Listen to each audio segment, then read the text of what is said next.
Creating content is the modern art of today. It's fast-moving, constantly developing and evolving as technology pushes us quickly into the future. Today, I've invited Jakob Takos, owner and creator of Nothing Negative Company. I noticed Jakob's work about a year ago and have had the pleasure of working with him on many photo shoots and having him help me with my own social media. He is someone who is constantly creating. Any social media page this guy touches gets an instant rebirth in their following and in their overall image and presence. He's a creative guy all around, and today I'm looking forward to speaking with him about the ups and downs in his creative process, which has connected him to his passion for photography, music, and creating the brand and image that's very inspiring. Hello everyone, welcome to Deep Talks. My name is Adelin, and today I have a very special guest, Jakob Takos. He is a musician and photographer and a jack of many trades. He is the creator of Nothing Negative Company and Jakob Takos and The Connection, and do you have any other ones that I'm forgetting? I put on my Instagram, musician, creator, lifter. I like to exercise. You're a fitness guy too, yeah. But also, I could be your cheerleader. Yeah. Lift people up. Like So that. Okay, it's like cool. cheesy way of play on words. No, but, that's great. Yeah. You have an ability to captivate things through your photography and your content creations, and then you have your music, which you're also very passionate about, and constantly you're always coming up with something new, and I think it's amazing. So I wanted to dive in a little bit today of your journey and what has brought you to where you are today. So thank you for being here. Hey, well, cheers. Cheers to our tea. Delicious tea right there. I'll spill it all. So being a creative person, we have to isolate sometimes from what the social norm is, what's expected of us. Mm-hmm. Did you have an experience like that in your life? Like, were you encouraged to be creative, or were you encouraged to, follow a set path? It's a really good question, and that's only the first question. Off to a good start. We're going deep, guys. Oh, yeah.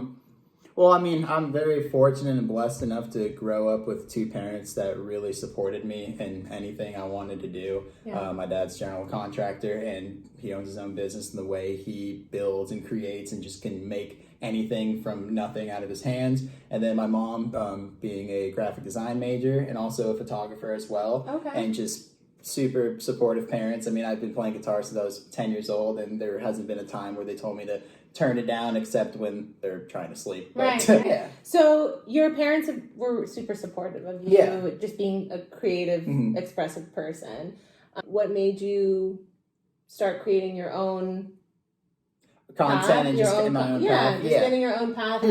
I've always loved playing music, playing guitar, and then fast forward to my senior year of high school, started like my own band with a buddy, and just through that, playing all these local gigs, and then fast forward a little bit more, doing a bunch of different bands, and just understanding how things work. I learn a lot by doing, so with social media, how I can elevate and promote my music as an independent artist. I mean, as you know, being an independent artist, like social media and being able to do the job yourself is really important. And I've started getting the attention of some local businesses saying like, oh, hey, I really like the way you run your band's Instagram. Can you do that for my gym, or can you do that for my local juice shop? I'm like, sure, why not? So I got their Instagram accounts and started doing some posting, but I'm like, all right, I need some photos and some videos.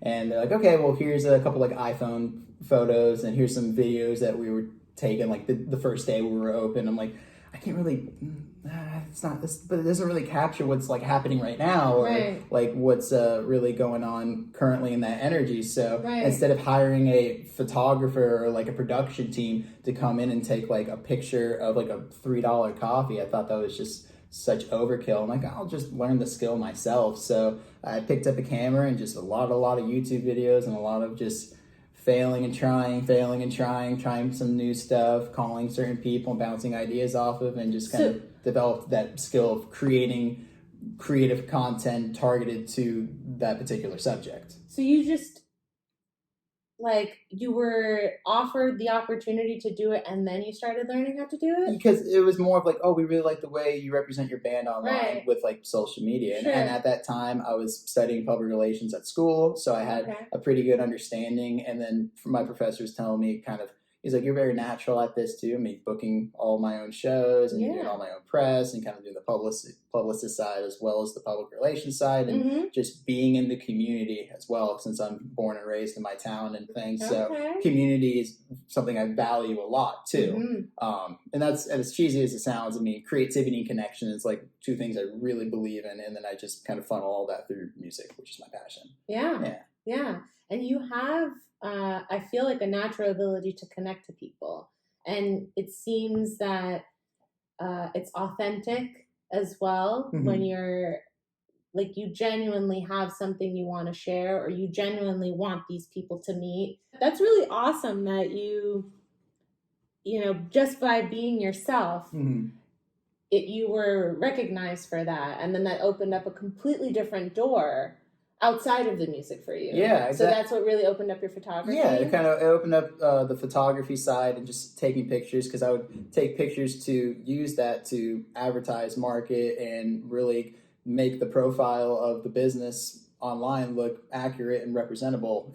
And long story short, I was just thinking, how can I bridge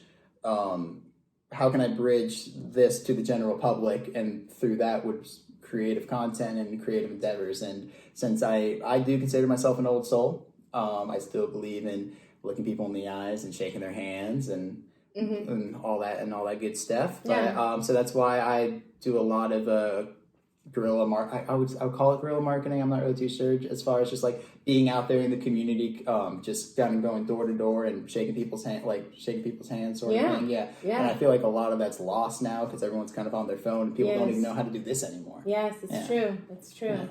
So implementing that in a digital media age and business sort of thing, I feel like not only separates itself from kind of all the other stuff, but really shows like an authenticity. Because I mean, at the end of the day, I mean, your success is my success as well. Like we're not only doing this together, but I'm not taking credit for what you started. We're only kind of helping each other out. Like, you gotta have a win-win mentality. You're not gonna get very far if you're gonna win-lose, or you know. And I'm sure you know of businesses and bands and just people in general where that the ones that control want to do everything a certain way, and just it's either their way or their highway, ends up leading them down like a dark path, or just burning everyone out, burning themselves and burning bridges, compared to the leader who knows how to uplift and manage and really just like put good energy and life into the people around them, and that only lifts them up. I wanted to get into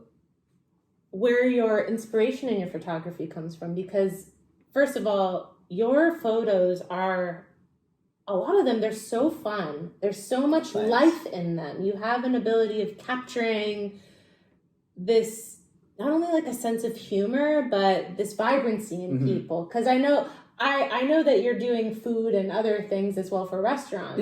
There's something in your presence on your social media and on your band pages. Everything is like fun, full of life, lots of energy, bold movement and action. And it just seems like everybody who's you've shot has been captured in a way that looks, even like the ones that we've done with you, like the smoke bombs. I mean, that was just so fun. I mean, I just get monkey see, monkey do, just getting inspiration. I'm like, it'd be so cool with a smoke bomb photo shoot. And that was the time we were doing the One Mind content campaign. And some like shout out to Blake Burns for letting us use his property out there in the barn. I mean, that was, knowing people like Blake and just how he wants to help. But that's all your community. That's all your ability to connect to people, and that's a real skill to have, especially in this kind of world where you're constantly looking for solutions. You're reaching out to your community, which is, it's actually a really hard thing for a lot of people to do. I know personally, it's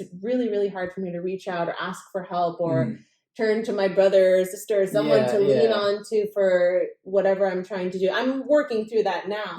But I'm always really impressed by people who are able to be like, let me make a call. let me see. I think there's somewhere we can go or something we could do. So I really appreciate that about you. Yeah, I never try to do anything with selfish intentions, but that's kind of like a double-edged sword in a sense too, because I mean, as we were kind of talking before we started recording, like I feel like sometimes my kindness can be mistaken as weakness, and some people like to take advantage of that as well. And it's just been like a huge learning curve. So that's why there's certain relationships like you, the band. I mean, people even watching this that reach out. I mean, I really value and like appreciate that. I mean, even like when you're doing like another One Mind show or just even out and about doing something. I mean, like the littlest compliment of anything that you've worked on or shown. I mean, if someone saw an episode, it's like, hey, I saw, I really like that. I mean, that means so much. Yeah. Let's get into you working for yourself. And this kind of piggybacks on what you were just saying, where there's a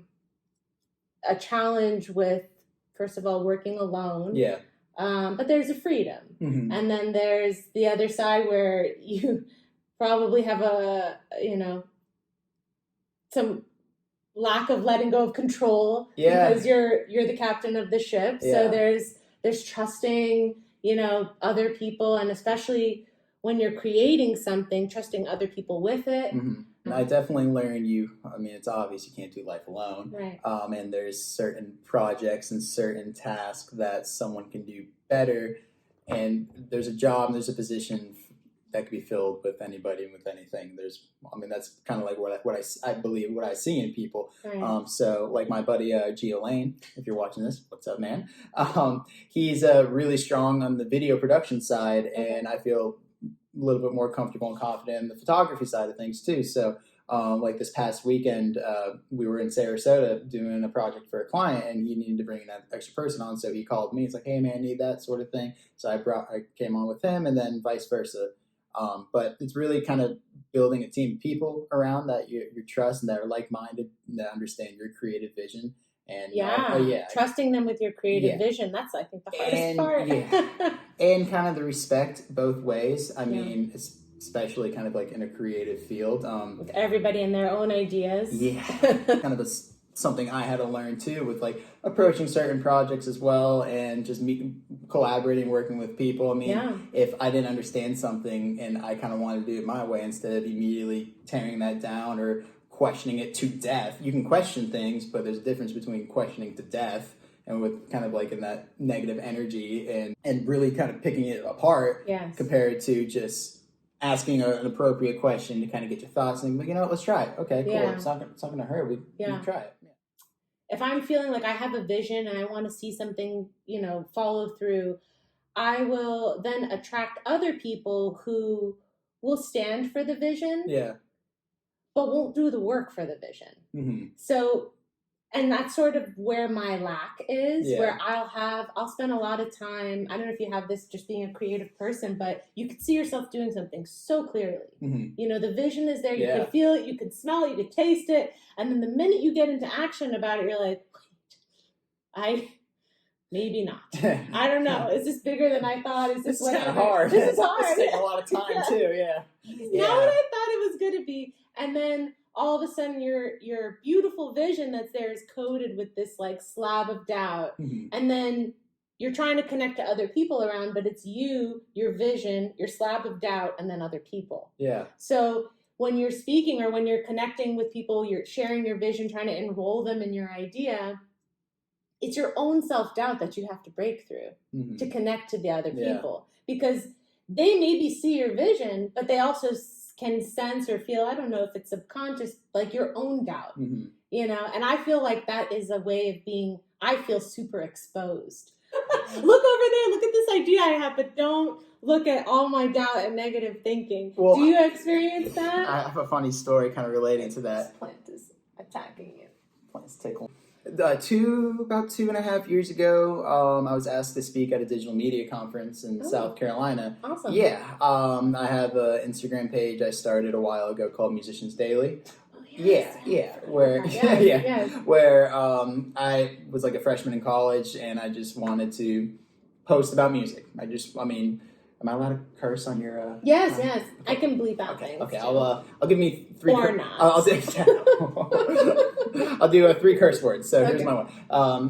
I felt the need to shit post. That's a term. So I just like want to just kind of post on Instagram, and Anything? I started, and I remember looking at Instagram, and I was even talking to my girlfriend Tia. I'm like, isn't it crazy that there's like a Harry Styles One Direction fan page, and it's just reposting Harry Styles pictures, and there's like 3 million followers. That's crazy. I'm like, you know what? I'm like, so I started like a SpongeBob meme account. Not too many people even know about that. I called, yeah, don't start laughing now. Is it still there? Oh my gosh. No, it's not there. It might be, but it was called Spongy Funny. And it was just ridiculous. That's hilarious. Yeah, it was pretty horrible, but it was just straight. Did it get a following? A little bit, but not enough to be like, wow, this is actually kind of something. And I got to, and I even did stuff with like shoes. There was called like Shoe Schmack or some play on words. I love symmetry, so that's why I try to do like little taglines like that. But I'm like, instead of like shit posting about stuff I barely care about, why don't I do something I do care about, like music? So I wanted to post every single day about music, and that kind of created the whole consistent factor of things, which I didn't even know is such a value in the digital media world, being consistent. Yeah. And the page was called Instagram for Musicians, but I thought that was very niche. So I'm like, I want to post every day, Musicians Daily.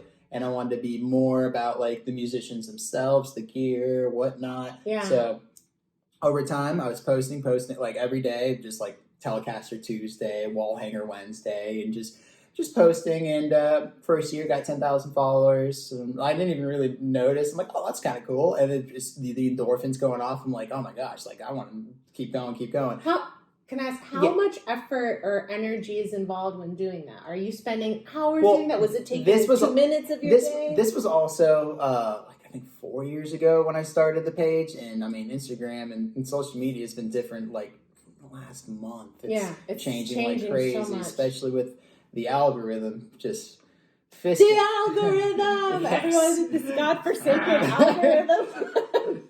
People that buy followers. We don't understand it. Oh man.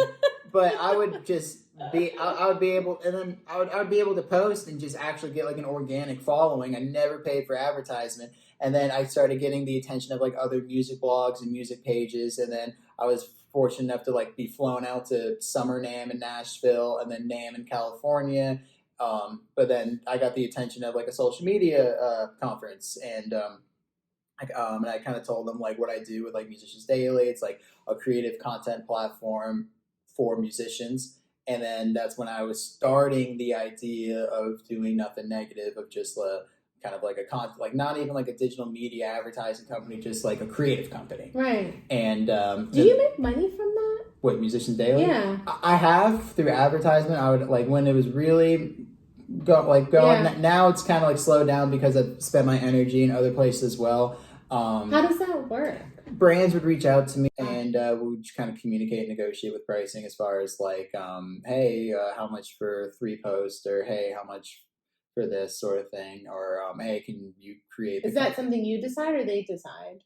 Oh no, I mean I decide. Yeah, yeah. That's so I mean, cool. yeah, if you reached out to like any major Instagram page now, they're like, hey, can you share my post? Right. Now everything's paid advertisement, sort of thing, and that's how I got reconnected with my current guitar strap endorsement, the Wooden Guitar Strap Company. Oh, that's a whole other story. Sure. But so yeah, at the digital media conference, I was asked to speak on this platform, and I think it was about how to grow followers. And there was like 4 people on the platform. One girl had like 200,000 followers, and she's like a famous travel blogger, and working with really big name brands. Another girl is like a really well-known PR girl in Texas, and she works with big brands as well. And like they're talking about like 6-7 figure brand deals as well. And I'm like, and there's like little old me from a small town in Jupiter, Florida. And I'm like, because it was a 2-day conference, and after the first day, I was speaking. On the second day, I'm like, oh my gosh, this is like the whole self-doubt thing. I'm like, this is crazy. Also, this is a lot of like, too much information. This is too much like show me business, and I'm like, I don't want to get up there in front of like an auditorium and be like, well, how the hell did this kid get up here, sort of thing. You needed to get up there? Well, yeah, they asked me to speak. Oh, they asked me to speak. I was on the platform with these people, like the girl who travels, the other girl who works with brands in the PR sense, and then there's like me. Yeah, it's Phil. If I find it, I can send it to you what I said. But we all introduced ourselves, and I started realizing like what separates me is my sense for community and with people, and I kind of when I was talking about how to post on social media and how to interact and how to create that authentic engagement through a screen from person to person. You got to think kind of like in a community standpoint. And I started watching the crowd as these people were talking about like 6-figure brand deals. Mm-hmm. Some people kind of started tuning out. Like it's hard to relate to the average person if you're pulling in X amount of dollars working with Gucci, Prada, and all that. And I was kind of explaining like how like finding value in your community and value what you're doing to represent the brand, even if it's like Bob's Donut Shop across the street. Yeah. Who is Bob? How does he relate to the town? How does he relate to that particular spot? What does Bob like to do? And how can we showcase that through his product and what he wants to serve? And I started kind of talking about like more localized community, because that's where there needs to be a starting point for people. Was this all from your Musicians Daily? Is this before Nothing Negative? No, this is when Nothing Negative was just like an idea starting. Wow. So like I was there for Musicians Daily. Okay. Like that's because like, oh, he runs a popular. So you weren't creating content for other people or anything at that point? I mean, I was doing like some very, like I look back and I'm like, I don't even know how I got clients, but it was one of those things. I was just so new with the camera as well. But that's what I was kind of saying. And when I was talking to him, I was explaining like the whole being like local, you have to have a starting point somewhere to lead up to this. And I was even explaining to people like, there's no way I can make I'll be honest with you guys, I'm not where she is right now. I think I even said that, but starting somewhere and how to even just get started. Right. And I kind of started seeing that was like my edge a little bit, and I was explaining that. And then after my conference, I had 2 different brands approach me. Like, we really like your personality. We really like the way you can kind of communicate with the crowd. And from there, I kind of just felt like, wow, I don't really need to act like or show just because like I have a microphone and they asked me to speak somewhere. I have to like be something I'm not. Yeah. In a sense. Yeah. There's a starting point. And I was being real with myself. If I got up there and started like just talking bullshit, because we're number 2. I have one more, I'm going to use it well. But I mean, if I just went up there and started kind of, I mean, people will speak up when they smell shit. And that's number 3.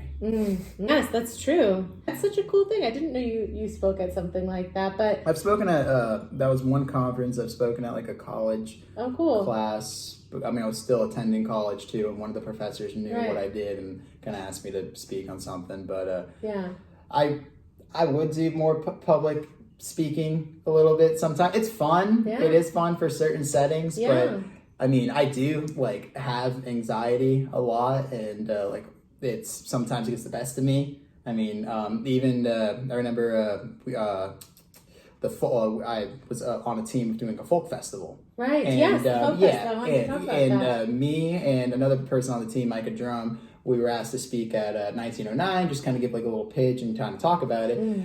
And then I was just like, yeah, it's gonna be fun, whatever. But like, I'm just gonna kind of rattle off some things and this, and like, so cool. We got like a piece of paper. And then the moment like we sat there and like 15 people were staring at me, I just was like, yeah,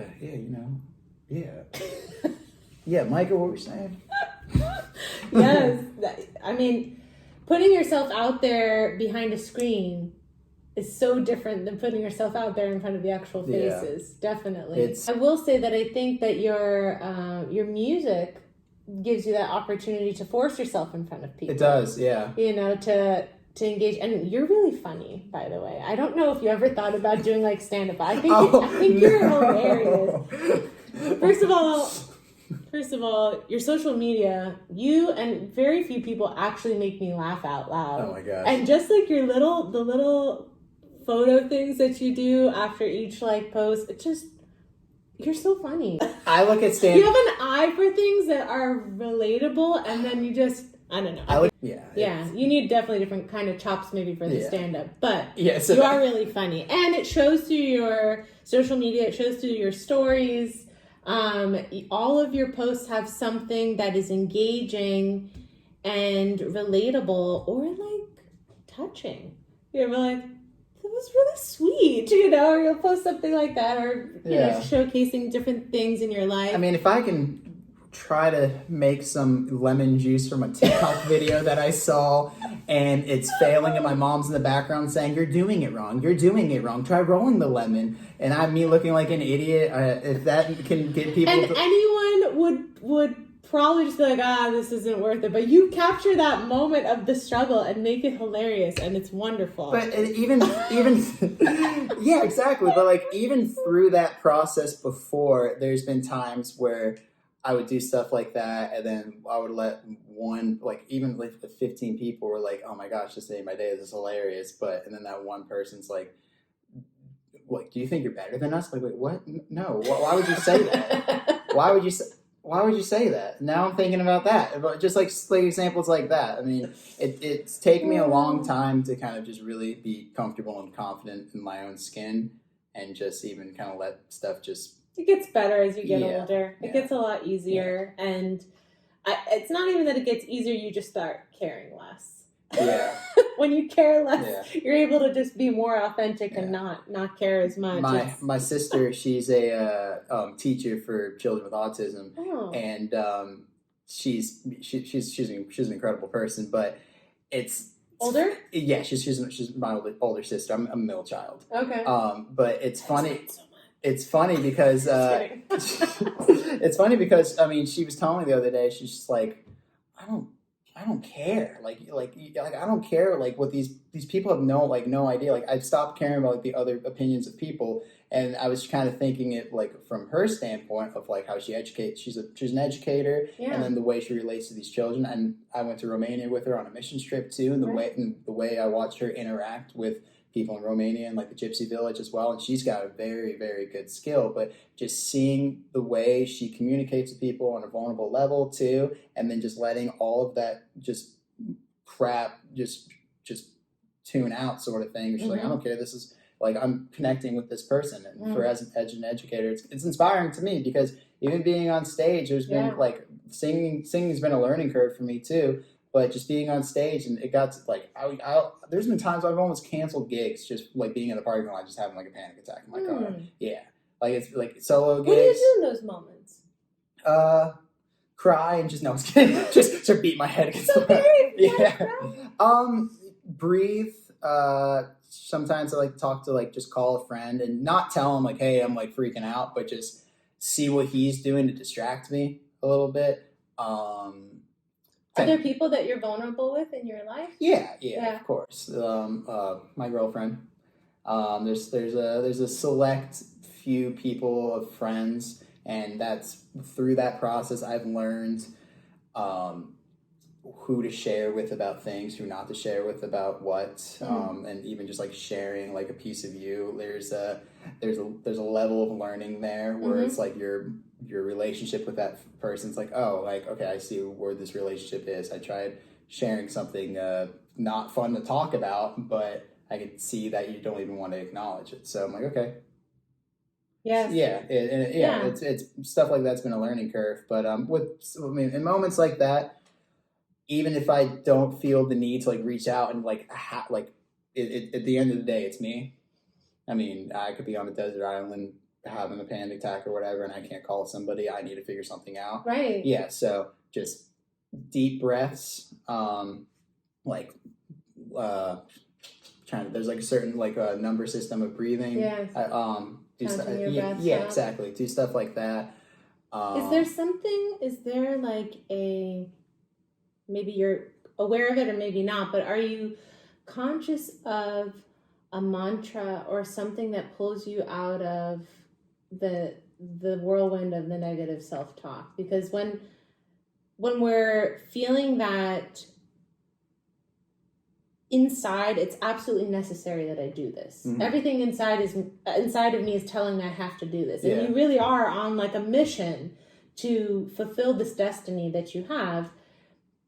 Of course, you're going to be flooded with doubt and anxiety and all of these things. And that comes with, I think, the challenge of being a creative person and not being a creative person in the sense that not everyone is creative. Everyone is creative, for the record, but there's a skill to adapt to where you start to balance your negative self-talk and your deep desire to express yourself creatively. Mm-hmm. What do you have something that reminds you of that or pulls you out, or is there an image, or is there something that reminds you to get you out of that place and why you're doing this in the first place? That is a very deep. Sorry, that was loaded.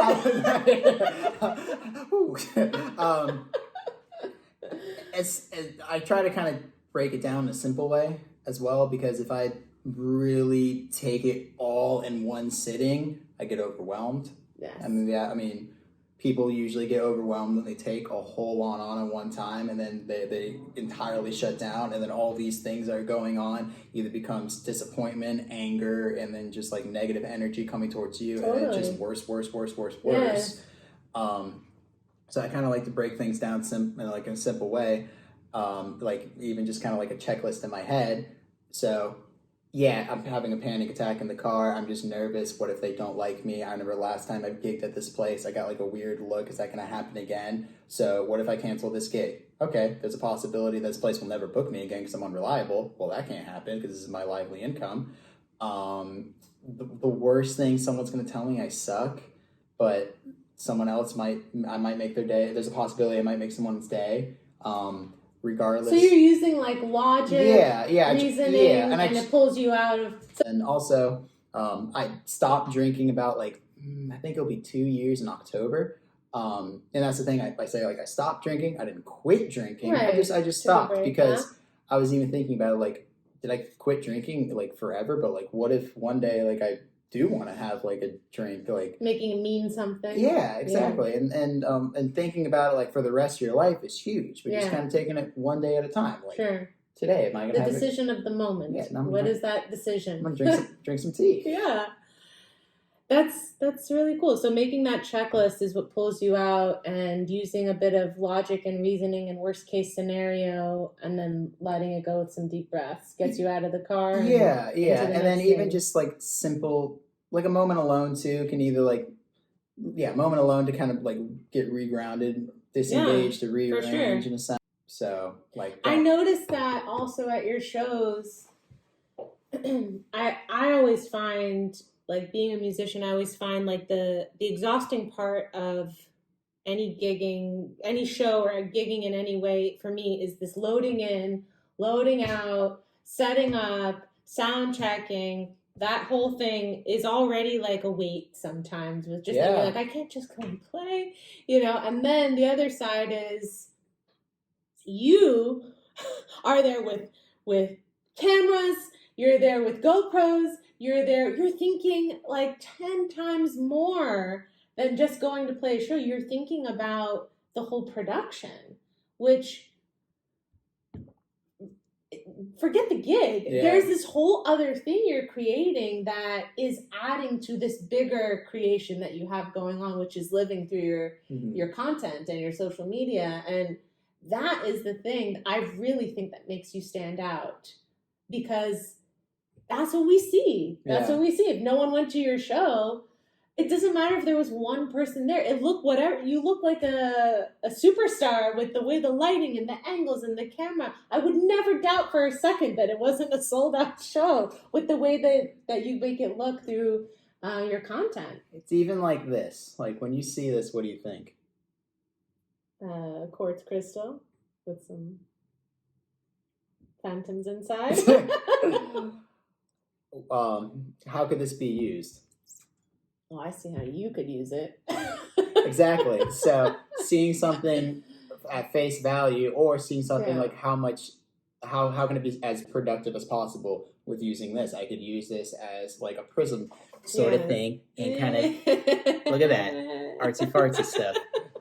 I could use this as a placeholder, or just put it in my. I'm not gonna do that, but just all that. So, but you realize that is not that's a gift, right? That you have that kind of. I absolutely know I am not normal. I know I am not normal. I've been in the best way. I've been called every name in the book. Oh my God. I've been put down by teachers and professors. I've got an interesting relationship with the education system, but Don't we all? but I do value education. It's very, very important. Don't misinterpret that. But I mean, like I said before, it's taken me a while and a long time to just be comfortable and with who I am, and as like just kind of a creative person with like a ton of ideas, and just finding people like you and like-minded individuals, or just even people that are just supportive.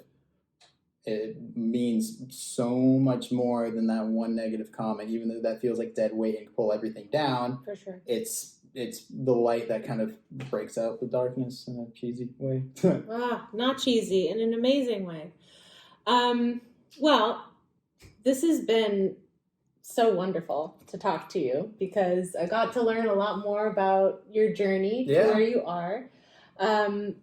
You can find Jakob on Instagram, and please tell me the rest. Facebook. Twitter. You're on Twitter? I'm on Twitter. Okay. Come on, I do social media. I got That's true. You do all things. YouTube, TikTok. You're TikToking now too? I've been TikToking. Oh my gosh. I'm so behind this TikTok. After this, we're going to have a consulting meeting, and we're just going to work on some digital media stuff. Thank you. Appreciate it. I will have Jakob's links below in the comments to Nothing Negative and Jakobs Takos and The Connection. And you can look up Jakob's music on Spotify as well.